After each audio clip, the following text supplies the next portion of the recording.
Just watch me. I'll write spoilers with my left hand, and write spoilers with my right hand. I'll take this video, and I'll edit it using Wondershare Filmora, the sponsor for today's video. Now, I was happy to accept a sponsorship from Filmora for this video because I really like this piece of software. With slick built-in transitions, filters, and split-screen effects, I was able to edit this video stupidly fast. Here, let me show you an example. So I drag in the split-screen effect. I put all the media in that I want to use in each of those panels, and then I make them bigger. I adjust the size, place them where I want, and boom, effects done. I know I'll be using the program again for similar videos. Plus, there's some cute little Halloween effects you can use, and who doesn't like cute little effects? Now, you can do all these things and more in the free version of the software. With the free version, your video will just export with a watermark on it, but this means you can test drive this baby for yourself before you spend a single cent. In terms of video editing software, this is what we call a really frickin' good deal. Speaking of good deals, Wondershare's got a Halloween sale going on right now, where you can get up to 20% off on their creativity products. If any of this sounds interesting to you, check them out using the links in the description. Also, comment down below using hashtag CreateWithFilmora for a chance to win free licenses. Thanks for watching. I hope you enjoy the video. From December 2003 to May 2006, Death Note ran in the weekly Shonen Jump magazine and became a phenomenon. It got people into anime and manga, it got parents and teachers riled up and upset, it got the weird kid in my class to buy a Death Note so he could write people's names in it, and yeah, this series had an impact, and I love it. To me, the main thematic thrust of Death Note lies in its premise. Light has great grades, wonderful work ethic, and dashing good looks. He isn't rebellious, and he doesn't outwardly question authority. From the outside, he looks like the ideal high school student. However, beneath the surface, there's something dark and sinister, and that something is represented by the Death Note. After all, once he gets his hands on it, he's quick to become the judge, jury, and executioner, quick to proclaim himself a god. The meaning? Well, perhaps this push towards perfection isn't so great. Or perhaps our schooling system's methods of evaluating success fail to take account for something deeper about a person. Maybe society's metrics for success are failing to prepare us for the moments in our lives when we'll be given power and the responsibility that comes with that power. Basically, Light's character and his use of the Death Note works as a critique of many of society's conceptions of the perfect young student. And Death Note shows the potential destructive power of these so-called ideals. I only bring up the meaning found within Death Note now because when I learned there was a one-shot manga sequel, I was excited to read a story with a similar level of meaning and thought. I mean, the creators had done it in Death Note, and the same people were working on this, so I thought they'd do the same kind of thing. And though it's received a relatively small amount of discussion, the one-shot does just that. It gives the reader plenty to think about through its 87 pages, and provides a meaningful critique of the world we live in. Unlike the original Death Note manga, this one-shot follows Minoru Tanaka. He also receives this bundle of deadly loose leaf from Ryuk. Needless to say, the world has changed since Light's stint as Kira, though. There are cameras everywhere, more sophisticated investigations of cybercrimes, tabs on cell phones, and you get the point. Technology has advanced. It would be even harder to get away with something like Kira's killing spree now. So if Minoru wants to use the Death Note, he'll need to come up with a new plan. As such, using a local news station and the fact that most people can't see Ryuk, he starts an online bidding war for the notebook. After a whole lot of back and forth, the book is sold to the United States of America. Minoru, realizing he can't accept a payment while maintaining his anonymity, has the USA split the money between everyone who has a Yotsuba bank account. Of course, he has one too, and, well, it seems like he's won. He's gonna get his money. However, without his knowledge, the Shinigami give the Death Note a new rule. A human who buys or sells the Death Note in the human world will die. So after giving up his ownership of the notebook and losing his memories of it, Minoru collects his money and dies, without any understanding of what it is that killed him. From what I've been able to gather, most people who read the one-shot enjoyed it. There was only one common issue. The Shinigami changing the rules of the Death Note felt too unfair. What was Minoru supposed to do about it? It's easy to see why some might take issue with this. The original Death Note manga put a lot of focus on clearly defining the rules of the notebook and playing around with them.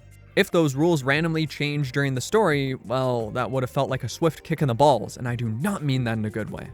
However, in the case of this one-shot, I think it does a wonderful job of reinforcing its message. So what is that message? Well, in order to dive into that, it's time for a new segment on my channel, Overthinking It, in which I give my interpretation of a story while acknowledging that someone's going to tell me that I'm overthinking it. That's right, I don't care. I'll overthink it as much as I want. How do you think I got my English degree? Let's start by focusing on this change in time. From a story that takes place from 2003 to 2010, to a story that occurs from 2017 to 2019. While this one-shot addresses the development of technology simply because it must, I mean, it is grounded in a world that mimics our own and takes place in modern times. It also addresses it because this technological advancement is part of the point. After all, this technology isn't simply an obstacle for the protagonist to overcome. It also serves as a means of using the Death Note, or rather, taking power from it without using it for its intended purpose. But he doesn't just use any technology. No, he uses a sensationalized news outlet and social media. While a news outlet was also used to manipulate people in the original Death Note, social media wasn't really focused on at all. So it's here that the one-shot is bringing something new into the mix, the potential to comment on social media, and I believe it does just that. See, unlike Light, Minoru seems pretty unexceptional. Despite his sultry IQ, he's failing where it counts in school. He's having a lot of trouble. He doesn't seem to have any friends or hobbies to speak of. As far as we see, he's simply an unremarkable student and, honestly, a largely uninteresting person who doesn't have much going on. Of course, this is in stark contrast to Light, who was already highly successful before he spotted the Death Note, and whose popularity and charisma are quickly evident. At face value, this might seem like a problem, but here it works surprisingly well. Because Minoru is the sort of person who would get lost in the crowd, and let's face it, that's how most of us are. Otherwise, there wouldn't be a crowd in the first place. As such, he stands as a regular old high schooler who's simply trying to figure out what he even wants to do and how to get it done. However, maybe he isn't the problem. Maybe the school system is failing to account for something special about him. Considering how well thought out his plan with the Death Note is, that seems to be the case.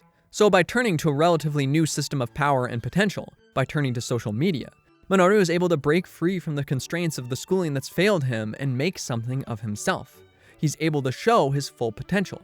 He's able to change the world and his own place in it. And it's here that the story manages to focus on the power social media has in our lives. Because these messages he has plastered on the news aren't only seen in Japan. No, by sending one message to one news program, the entire world knows this is happening, and anyone can partake in the bidding. Information travels fast. This is a globalized world. Someone who failed in the very system Light excelled in can create a sensation overnight, and their words can have enough power to spark a global debate. So far, the message seems to be that those society might deem as failures can stir the pot using social media, that social media provides new avenues for success, new ways to connect with others, that it can turn previously established systems on their head. However, then the rules suddenly change. The Shinigami make a decision without notifying any person, even those it would have the greatest effect on. To me, in this story, the Death Note and Shinigami represent an avenue to success via social media. In other words, the way something becomes popular, that invisible thing behind the message we see, propping it up despite our lack of understanding in it and our inability to perceive it. Basically, they represent the complex algorithms behind social media websites and content, the thing that pushes that message out onto our screens. But here's the thing with these algorithms. They're largely unknown to us. The regular, everyday user knows little to nothing about their inner machinations. The people publishing posts on them don't know what's going on. Even the very creators behind these algorithms don't understand the exact way it's making decisions. It's become a beast beyond our understanding. A creature existing in a different world from our own, but influencing it all the same. So when Minoru dies at the end and all these other people in Japan get loads of money, it shows us something. Dealing with a system we don't understand has consequences. Hell, you might even have forgotten what you did with it, forgotten the importance it has in your life, or never even noticed it in the first place. But social media has consequences. Sometimes terrible, horrifying consequences, and sometimes pronounced positive consequences. But there's no real way to know for certain which side of the deal you'll end up on, or if you'll end up somewhere in between. Beyond that, I've seen many claim that Minoru's end was unfair because he did nothing wrong. But I couldn't disagree with that more. As far as he knew, a massive government was going to gain this notebook and be able to do with it as they wished. He gave some of the most powerful people in the world more power. He attempted to exploit the system for his own benefit, even if it meant hurting others, but in the end, he was the one who was punished. Here, there's a reminder of something key. Much like the relationship between Shinigami and Minoru, this connection between user and algorithm is tenuous. Just take my channel as an example. At any moment, the YouTube algorithm could shift styles of content, could decide that it no longer likes video essays or film critiques or the words low and art, and my channel would largely fade away unless I managed to pivot. Of course, this isn't me condemning social media or the technology that allowed it to develop. These sites can provide a wonderful opportunity to connect and share knowledge and entertainment with others, but they also hold a place of immense power in our lives. All this is to say that this Death Note one-shot compels users of social media to ask themselves, What am I doing with these platforms? Do I understand their consequences? What am I getting out of this? Do I know what it's doing to me? Basically, like Minoru, we may see ourselves as the ones using this system, but perhaps it's really the system that's using us. Thank you for watching today's video, and thank you to all my wonderful patrons whose names are scrolling on by. Aren't they beautiful? Aren't they majestic? Yes, they are. You could be one of them too if you went to patreon.com/lower. That's always an option. Either way though, again, thank you. I'm happy you watched this video. Here's some other stuff for you to check out. Have a good one. See you next time.